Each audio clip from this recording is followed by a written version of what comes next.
नमस्कार मंडळी, तुहेरी माझा मित्राचा 9 डिसेंबरचा एपिसोड हा वरूनच येताना खूपच उशिरा दिला, त्यामुळे आज रिव्ह्यू देण्यासाठी खूपच उशीर होत आहे. प्लीज प्रेक्षकांनो तुम्ही समजून घ्या.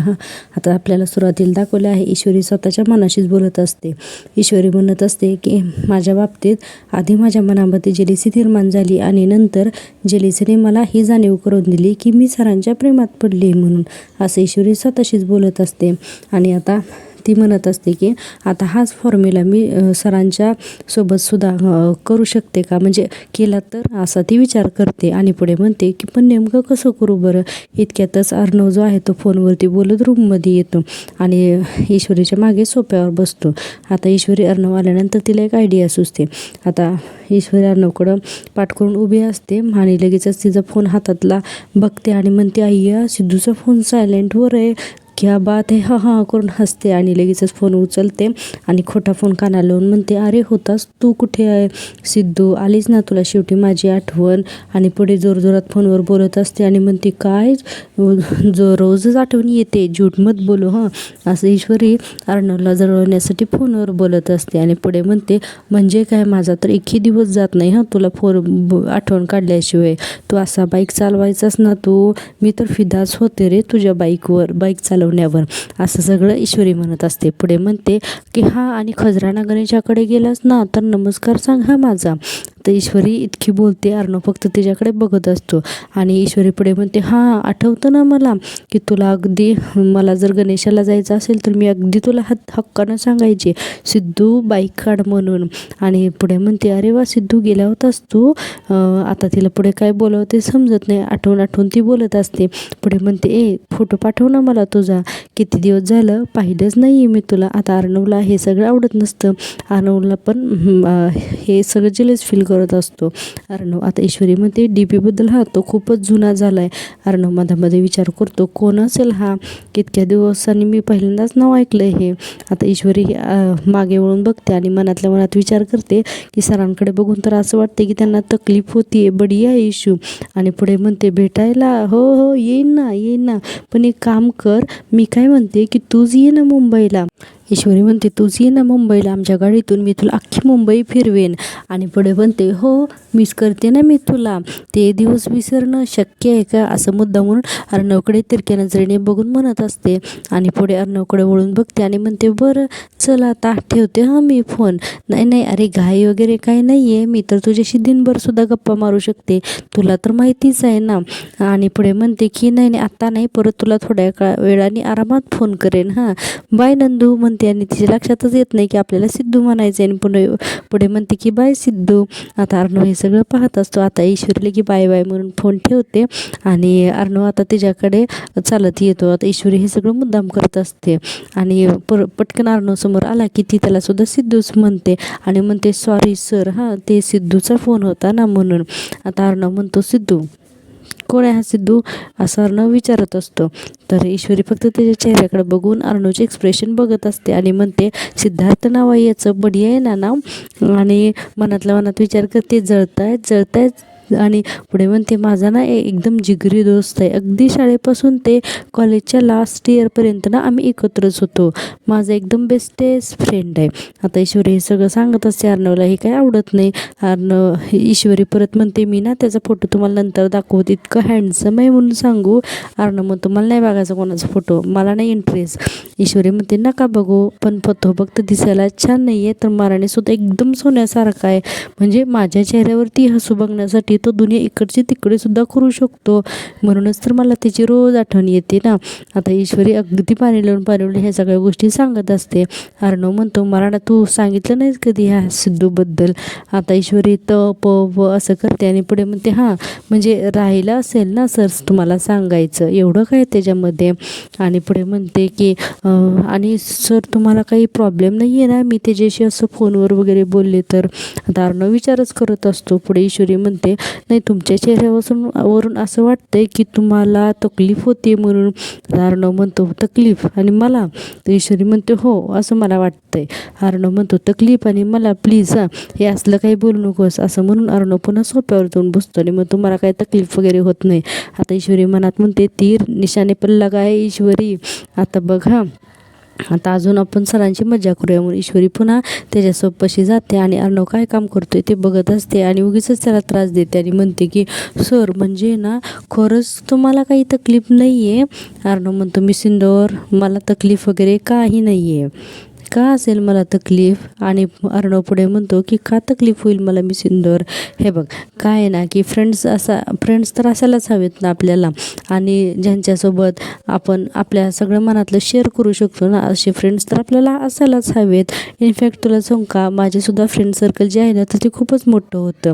आणि पुढे सांगतो की आणि बऱ्याच जणी ज्या आहेत ना त्या आहेत अजून माझ्या कॉन्टॅक्टमध्ये, त्या मला खूप कॉलसुद्धा करतात. ईश्वरी म्हणते बऱ्याच जणी म्हणजे सगळ्या मुलीच आहेत का? अर्णव म्हणतो या मोस्टली सुझॅन, रोझी आणि ती पॅरिसमधली एमिली, आणि कॉलेजमध्ये शॉर्ट स्कर्ट घालायची ना तर ती बियांका. तर ईश्वरी लगे म्हणते बस बस प्रियंका म्हणे. अर्णव म्हणतो नाही नाही प्रियंका नाही बियांका नाव आहे तिचं. ईश्वरी म्हणते बरोबर तेच आणि म्हणते की माझे पण खूप मित्र आहेत हां. तर अर्णव म्हणतो ऑफकोर्स असतीलच ना, सिद्धू, चंदू, मंदू, पम्या. तर ईश्वरी म्हणते पम्या वगैरे नाही आहे. अर्णव म्हणतो ठीक आहे पम्या नाही आहे का, पण मिसिंदर बाकीचे जे त्रास असतील ना तर त्यांच्या टचमध्ये राहा हां. हे बघ लग्न झालं ना की सगळी नाती जशी तुटत नाही तसं मित्रांचं नातं पण नाही हां तुटत. प्लीज हां सगळ्यांच्या टचमध्ये राहा, सगळ्यांच्या कॉन्टॅक्टमध्ये राहा हां. त्यावर ईश्वरी म्हणते म्हणजे खरंच काही प्रॉब्लेम नाही आहे का सर तुम्हाला?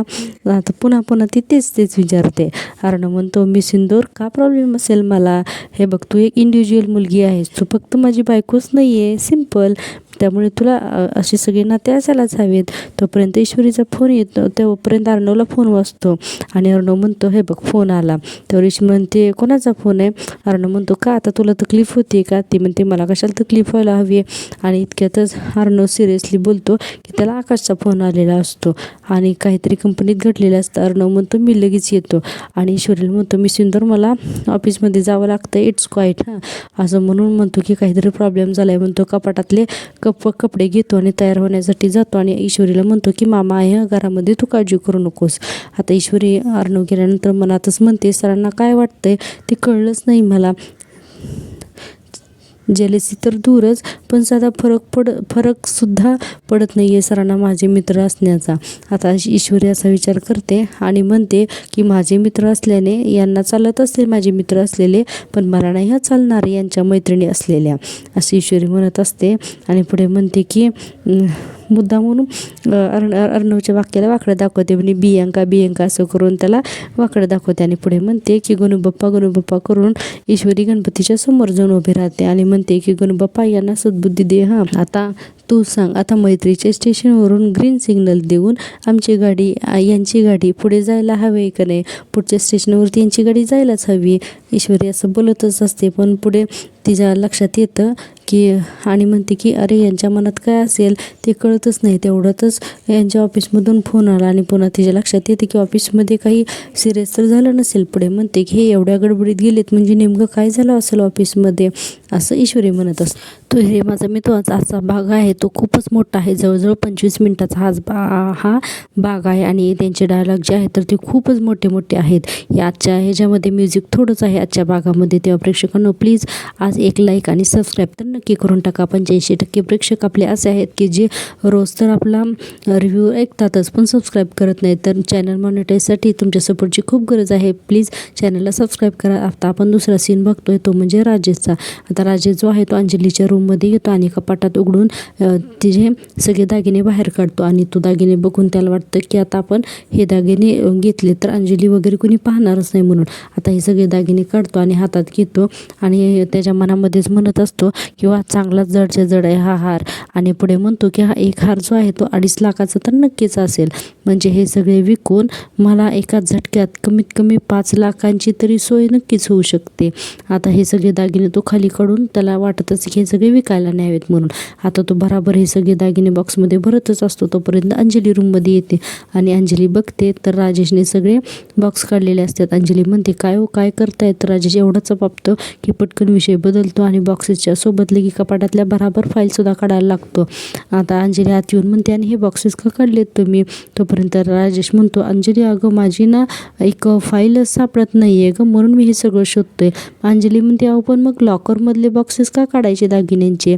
तर राकेशला तर सुचत नाही बोलायचं. पुढे म्हणतो, अगं फाईल कुठे सापडत नाही, त्यामुळे मला असं वाटलं कदाचित लॉकरमध्ये फाईल ठेवली असेल, त्यावेळेस हे बॉक्सेस पडले खाली म्हणून तुला विचारतोय. तर लगेच अंजली म्हणते, बरं ते द्या बॉक्सेस, मी ठेवून देते. हां, आता अंजली बॉक्सेस ठेवायला जाते. तर राजेच्या मनात येतं की अंजलीला विचारावं. पुढे तो म्हणतो, काय गं अंजली, हे असे सोन्याचे एवढे महागडे दागिने तू असे कपाटात कसे काय ठेवू शकतेस बरं? नाही म्हणजे मान्य आहे आपल्या बांगल्याला सिक्युरिटी वगैरे आहे म्हणून, पण हे असे सोन्याचे दागिने हाताशी ठेवणं म्हणजे जरा रिस्की नाही आहे का? त्यावर अंजली म्हणते, अहो हे सोन्याचे कुठे दागिने, हे खोटे दागिने आहेत, सोन्याचे नाही आहेत हे दागिने. आता अर्णवला तर शॉकच राजेशला तर शॉकच बसतो. तो म्हणतो, काय? अंजली म्हणते, हो हे गौरींच्या वेळेस करून घेतली होती आणि त्यानंतर आपण सगळे देवाना वगैरे सोन्याचे दागिने करून घेतले ना, आणि हे असेच राहिले.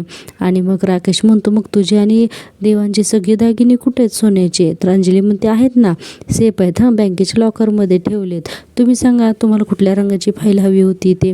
तर राजेश म्हणतो, निळ्या रंगाची फाईल. इतकं घाण तोंड करून म्हणतो, कारण त्याचा प्लॅनच फसला ना. आता साईडला येतो आणि त्या फाईली उगा हातात घेण्याचं नाटक करतो आणि मनात म्हणल्या त्याला तो इतकं त्या अंजलीला म्हणत असतो की बावळटपणाचा कळच आहे ही अंजली, म्हणजे खोटे दागिने ठेवते लॉकरमध्ये. ही संधीसुद्धा हुकली माझी. आता काहीतरी जुगाड करायलाच लागेल मला, कारण काही करून त्या दादाच्या खिशात पैसे तर मला कोंबावेच लागणार आहेत मला, असं म्हणत असतो. आणि अंजलीला म्हणतो, मिळाली का गं फाईल? अंजली म्हणते, नाही मिळाली. आणि आता आपण दुसरा सीन पाहतोय. आता दुसऱ्या सीनमध्ये आपण पाहतोय अर्णव जो आहे तो ऑफिसमध्ये येतो. तिथे आकाश आणि लावण्य दोघे उभारलेले असतात आणि 7वी फॅक्शनचे सगळे बॉक्सेस ऑफिसमध्ये असतात. आता अर्णव विचारतो सगळ्यांना, हे सगळं काय चाललंय? आता लगेचच तिथे टाळ्या वाजवतात आणि हे सगळे जे आहेत तर ते अर्णवचे पार्टनर आलेले असतात आणि ते म्हणतात टाळ्या वाजवून की हाच प्रश्न आम्ही तुम्हाला विचारायला हवा होता मिस्टर अर्णव राजे शिर्के. आता अर्णवला तर हे सगळं काही समजतच नसतं. आता पुढे ते लोक म्हणतात की ज्या विंटर कनेक्शनच्या सक्सेसबद्दल तुम्हाला एवढी खात्री होती त्याचे बॉक्सेस पाठीमागे रिटर्न आलेले आहेत मार्केटमधून, आणि त्यातलेच हे रिटर्न काही बॉक्सेस आम्ही ते ऑफिसमध्ये घेऊन आलो आहे. आम्ही तुमच्या ऑफिसमध्ये हे सगळे दाखवायला घेऊन आलो आहेत. आता हे सगळेजण जे इन्व्हेस्टर असतात ते खूपच अर्णवरती चिडलेले असतात, कारण विंटर कलेक्शन जे आहे तर ते लॉसमध्ये गेलेले असतात. एवढं आपण लॉसमध्ये झालो असं मला वाटलं नव्हतं. अर्णव म्हणतो, हे बघा सुरुवातीला पहिल्यांदाच लगेच एवढं इन्कम येत नाही, तुम्ही माझ्यावरती विश्वास ठेवा. ऑलराईट. आता त्यानंतर ते इन्व्हेस्टर म्हणतात, 1 मिनिट हां मिस्टर अर्णव राजे शिर्के, असं म्हणून अर्णवच्या हातामध्ये एक फाईल देतात. आता अर्णव म्हणतो, या फाईलमध्ये काय आहे? तर इन्व्हेस्टर म्हणतात, आम्ही पैसे गुंतवायच्या अगोदर आपले कॉन्ट्रॅक्ट झालं होतं, तुम्ही विसरला असाल तर हे कॉन्ट्रॅक्ट पुन्हा एकदा वाचून घ्या. हे कलेक्शन फेल झाल्यामुळे आम्हाला जो लॉस झाला आहे तो लवकरात लवकर जर तुम्ही भरून काढला नाही तर या कलेक्शनमध्ये आम्ही गुंतवलेले सगळे पैसे तुम्ही आम्हाला परत द्याल, असा क्लॉज होता. दुसरा म्हणतो, तुमची स्ट्रॅटर्जी चुकली, याचं नुकसान आम्ही का सहन करायचं? आकाश म्हणत असतो की सर प्लीज आम्हाला थोडा वेळ द्या. लावण्यासुद्धा म्हणते की आमची एवढी रिक्वेस्ट मान्य करा आणि विश्वास ठेवा आमच्यावर. इन्व्हेस्टर म्हणतो, विश्वास आहो तुमच्यावरच तर ठेवला होता, त्याचं काय झालं ना तर ते बघतोयच आम्ही.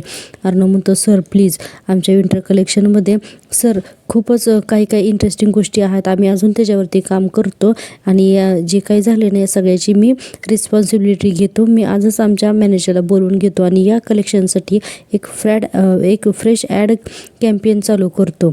आता तो इन्व्हेस्टर म्हणत असतो, इतका सगळा लॉस झाला, आम्ही आता कसा विश्वास ठेवायचा तुमच्यावर? अर्णव म्हणतो, खूप ॲड चालू आणि हे आपण रन करूया. इन्व्हेस्टर म्हणत असतो की नाही, तुम्हाला आता ही कॉन्ट्रॅक्ट सहन करावंच लागेल आणि ही जी काही तुमची नवीन स्ट्रॅटर्जी आहे ना ती जर वर्क झाली ना तरच आपण आपलं या आधीचं कॉन्ट्रॅक्ट जे आहे तर ते चालू ठेवू, नाही तर नवीन कॉन्ट्रॅक्टप्रमाणे आम्ही गुंतवलेले सगळे फंड्स तुम्हाला क्लिअर करावे लागतील, आम्हाला आमचे पैसे परत हवेत. करोडोंची रिस्क आम्ही नाही घेऊ शकत पुन्हा, असं म्हणून त्यातला एक इन्व्हेस्टर अर्णवच्या समोर पेन धरतो आणि त्याला त्या ॲग्रीमेंटवरती सही करायला लावतो. आता अर्णवसुद्धा तो पेन घेतो आणि ॲग्रीमेंटवरती सही करतो. आता इकडे आपण पाहतोय की अंजली म्हणत असते, ईश्वरीला काय सांगतेस काय, एवढा मोठा प्रॉब्लेम झाला आहे, तुला कोणी सांगितलं? ईश्वरी म्हणते, अर्णव सर घरातून गडबडीने निघून गेले ना, म्हणून मी आकाश सरांना फोन केला, त्यावेळेस आकाश सरांनी मला सगळं सांगितलं. अंजली म्हणते, नव्हते तेव्हा हे असं कधीच झालेलं नव्हतं आत्तापर्यंत. छोटे मोठे प्रॉब्लेम झाले होते तर हा तर खूपच मोठा क्रायसिस आहे. चिंटू खूप मोठ्या टेन्शनमध्ये असेल आणि आणि हे सगळं वल्लरी ऐकत असते. पुढे अंजली म्हणते तुला तर माहिती आहे सात्विक पॅशन हा चिंटूचा फक्त बिझनेस नाही त्याचा पॅशन आहे. तो आता केवढा चिडला असेल ना. ईश्वरी म्हणते मला सुद्धा खूप काळजी वाटते सरांची. उगाच रागाच्या भरात ते स्वतःला काहीतरी त्रास करून घेतील. अंजली म्हणत असते ईश्वरी तू इथे थांबूच नको, तू डायरेक्ट ऑफिसला जा. ईश्वरी म्हणते मी जाऊ? तर अंजली म्हणते हो, त्याचा राग ना अनावर झाला ना तर तूच त्याला आवरू शकशील. हा तुझी सगळ्यात जास्त गरज आहे ग त्याला, प्लीज तू ऑफिसला जा ना. तर ईश्वरी म्हणते बरं जाते हां मी. त्यावर अंजली म्हणते बरं ईश्वरी ऐक, जाताना ना चिंटूसाठी काहीतरी खायला घेऊन जा, कारण आज ना तो काही न खाता गेलाय. तू जर म्हणालीस ना तर तो नक्की काहीतरी खाईल. हां त्यावर ईश्वरी म्हणते बरं मी नक्की काहीतरी घेऊन जाते, तुम्ही काळजी करू नका. हां आलेच मी, असं म्हणून ईश्वरी तिथून निघून जाते. आता हे सगळं वल्लरीने बोलणं ऐकलेलं असतं. आता हे सगळं वल्लरी जे आहे तर ते लपून ऐकत असते आणि म्हणत असते की अरे बापरे, इतक्या मोठ्या सात्विक फॅशनचं विंटर कलेक्शन चक्क लॉसमध्ये गेलं आहे, हे तर ब्रेकिंग न्यूजच आहे. असं म्हणून वल्लरी खुशच असते आणि पुढे म्हणते लावण्याकडून माहिती काढलीच पाहिजे. आता वल्लरी तिथून निघून जाते लावण्याला फोन करण्यासाठी. आता पुन्हा आपण कंपनीमधला सीन पाहतोय. आता अर्णव नवीन प्लॅन जे आहेत तर ते सगळे इन्व्हेस्टरला समजावून सांगत असतो. आता पुढे अर्णव म्हणतो सो असे असेल आपल्या विंटर कलेक्शनसाठी नवीन ॲड आणि आपल्या कस्टमरपर्यंत आपण या ॲडतर्फे पोचू शकतो. आता तो इन्व्हेस्टर म्हणतो प्लॅन तर ग्रेट आहे, पण हा सगळा गेम आहे ना ॲड कॅम्पेनच्या व्यक्तीवर अवलंबून आहे. त्यामुळे ॲड कॅम्पेनच ठरवतं ही ॲड हिट होणार की नाही ते, आणि जर का हिट नाही झाली तर आपलं कलेक्शनसुद्धा होणार नाही, नाहीतर आपल्याला हे बंद करावे लागेल. आता इतक्यातच लावण्यापुढे येते आणि म्हणते की वेल हा सगळा विचार मी अगोदरच केला होता. आता मी तुम्हाला काही प्लॅन सांगते. म्हणून तिथल्या एखाद्या व्हाईट बोर्डवरती लावण्यासुद्धा ना अनेक प्रकारे तिला जे काही वाटतात कंपनीबद्दल ते सगळे प्लॅन सांगत असते. आता हे सगळं ती इंग्लिशमध्ये सांगते आणि तिथं व्हाईट बोर्डवर सुद्धा लावण्या सगळं लिहित असते. पण हे सगळं काही आहे तर ते प्लॅन सगळे इन्व्हेस्टरला अजिबात आवडत नसतात. आता लावण्याला वाटते की आपण फारच मोठा तीर मारलाय म्हणून, आणि लावण्य खूप सारे प्लॅन्स त्यांना समजावून सांगते, पण त्यांना इन्व्हेस्टरला काही आवडत नाहीत. आणि पुढे त्यांना सांगत असते की हा पहिला प्लॅन आहे, हा दुसरा, हा तिसरा, हे सगळं ती समजावून सांगते. आता ते इन्व्हेस्टरला समजावून सांगत असते की थंडीमध्ये सुद्धा आपले सात्विक फॅशनचे विंटर कलेक्शन सगळे फॅशनेबल जे आउटफिट आहेत तर हेच आपले सगळे या कॅशलाईन थ्रू आपण कस्टमरला दाखवू शकतो. हाऊ अबाउट दॅट असं दाखवत असते. इन्व्हेस्टर म्हणतात अजून काही आहे का, तर ती विचार करून सांगते आणि पुन्हा अजून एक पुढचा प्लॅन सांगत असते. आता लावून हे सगळे इन्व्हेस्टरला एवढं काही समजावून सांगत असते जीव तोडून, पण इन्व्हेस्टरला काही केळ्या त्यांना आवडत नसतं. ती म्हणत असते की आपला ट्रस्टेड ब्रँड आहे हे आपण आपल्या कस्टमरला पटवून देऊ, आणि ह्या सगळ्या कॅशलाईन तुम्हाला कशा वाटतात. इन्व्हेस्टर म्हणतात फार काही आम्हाला ग्रेट वाटत नाही, ठीकठाक आहेत. लावण्याचं तर तोंडच पडतं. आणि इन्व्हेस्टर म्हणतात आता लास्ट मोमेंटला यातलंच काहीतरी आपल्याला वर्क करावं लागेल, आणि आम्ही जर वेगळे असतो तर आम्ही आता यापैकी नक्कीच वेगळा विचार केला असता. आता हे सगळं चालू असताना ईश्वरी तिथे येते आणि 1 मिनिट म्हणते. आता ईश्वरीने असं म्हणल्यानंतर सगळे इन्व्हेस्टर, अर्णव आणि लावण्या सगळे तिच्याकडे बघत बसतात. अर्णवला तर प्रश्नच पडतो की आणि इथे आली, आणि त्यातून ईश्वरी जी आहे तर ती सगळ्यांसाठी खायला घेऊन आलेली असते. आता सगळे इन्व्हेस्टर ईश्वरीच्या तोंडाकडेच बघतात. अर्णवला तर शॉकच बसतो. आता ईश्वरीमध्ये येते आणि म्हणते की मी काही बोलू का.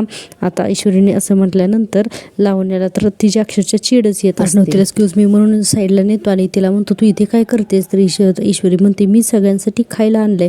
सगळे तर आश्चर्यचकितच होतात, इथे इतकी इम्पॉर्टंट मीटिंग आहे, एवढा कंपनीचा लॉस झालाय, इथे सगळे डिस्कशन करतात आणि हिने खायला आणलंय. त्यावर लावण्या म्हणते अगं इथे खूप मोठं इम्पॉर्टंट डिस्कशन चालू आहे, सो प्लीज. त्यावर ईश्वरी म्हणते हो बरोबर आहे, पण खायला असा कितीचा वेळ लागणार आहे लावण्या मॅडम. आता ईश्वरी असं म्हटल्यानंतर अर्णवसुद्धा म्हणतो मिस इंदोर खरंच इथं इम्पॉर्टंट मीटिंग चालू आहे, खूपच इम्पॉर्टंट मीटिंग आहे, तर तू आणि इथं आम्ही काहीतरी प्रश्नावरती अडकलो आहे, तर प्लीज हे आपण नंतर करूया. तर ईश्वरी पुन्हा म्हणते अहो म्हणूनच तर मी खायला आणलं आहे सगळ्यांना. आता अर्णवला सुद्धा काही कळत नाही, एकच सारखं का बोलते. ईश्वरी म्हणते सगळ्यांनी पटकन खाऊन घेऊन घ्या, म्हणजेच एका फटक्यात सगळ्यांचं टेन्शन दूर जाईल आणि खाल्ल्यानंतर तुम्हाला बढिया काहीतरी सुचेल ही.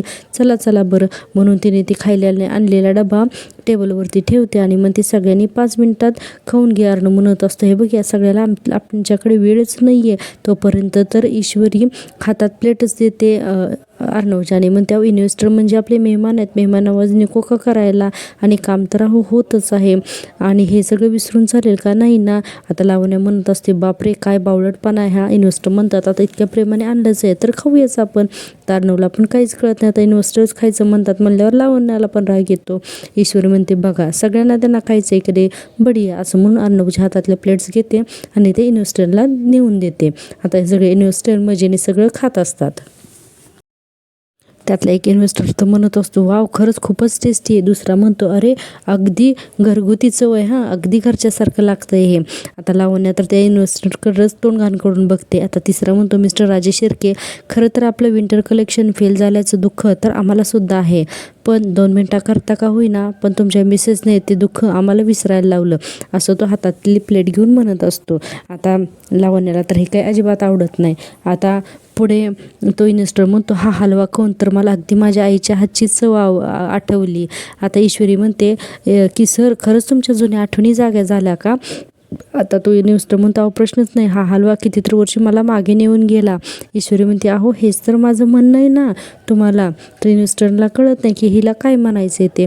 आता ईश्वरी अर्णव म्हणतो की मिस इंदोर नक्की तुला काय म्हणायचं होतं, कारण त्यालाही समजलेलं नसतं.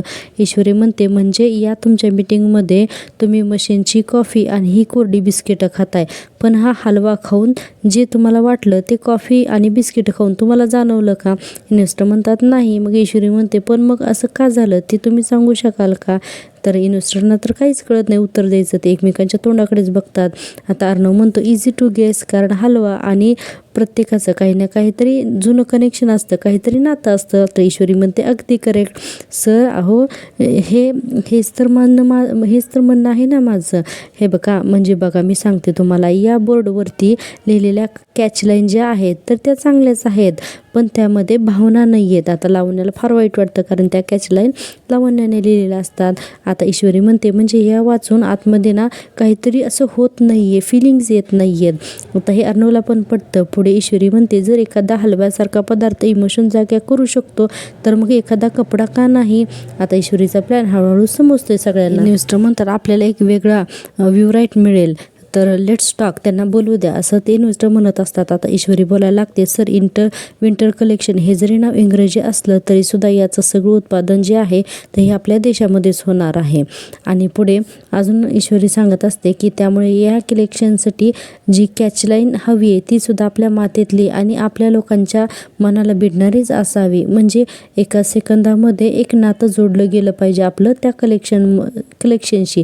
त्यामध्ये ना इमोशन्स हव्यात सर, इमोशन्स हव्यात, असं मुद्दामून अर्णवकडे बघून म्हणत असते, कारण अर्णवला ती काही सांगू इच्छित असते. आता इन्व्हेस्टरला हे सगळं काही खूप आवडत असतं आणि इथेच हा भाग संपलेला दाखवला. आता आपण पाहूया उद्याच्या भागामध्ये काय होतं आहे ते, पण त्यापूर्वी प्लीज चॅनलला सबस्क्राईब करा. आज व्हिडिओवरूनच उशीर आला त्यामुळे रिव्ह्यू द्यायला सुद्धा उशीर झाला. आता आपल्याला उद्याच्या भागामध्ये दाखवले की वल्लरी लावण्याला विचारत असते की एवढा प्रॉब्लेम झालाच का? साने लावण्या वल्लरीला सांगत असते की हा प्रॉब्लेम मी क्रिएट केला आहे म्हणून. आणि इकडे पत्रकार परिषदेमध्ये सगळेजण विचारत असतात की अजून तुमची कॅचलाईन झाली नाही का? पत्रकार म्हणतात, तर तसं असेल तर या काय आपल्याला काही अर्थच राहणार नाही ना. आणि लावण्या लावण्या ईश्वरीसमोर म्हणत असते, त्या ARला मी हिरोपासून झिरोवर आणणार आहे, रस्त्यावर आणणार आहे मी त्याला. ईश्वरी म्हणत असते, मी जिवंत असेपर्यंत हे असं कधीच होऊ देणार नाही. आता आपण पाहूया उद्याच्या भागामध्ये नक्की ईश्वरी अर्णवसाठी काय करते ते. आता या सगळ्या रिव्ह्यूसाठी पाहत राहा माझी आवडती सिरियल आणि चॅनलला जास्तीत जास्त लाईक करा, सबस्क्राईब करा. लाईक केल्यामुळे यूट्यूब हा चॅनल जास्तीत जास्त ठिकाणी आपल्याला पसरवतो, त्यामुळे माझी आवडती सिरियल या चॅनलला सबस्क्राईब करा. भेटूया उद्याच्या भागामध्ये, तोपर्यंत टेक केअर, बाय बाय.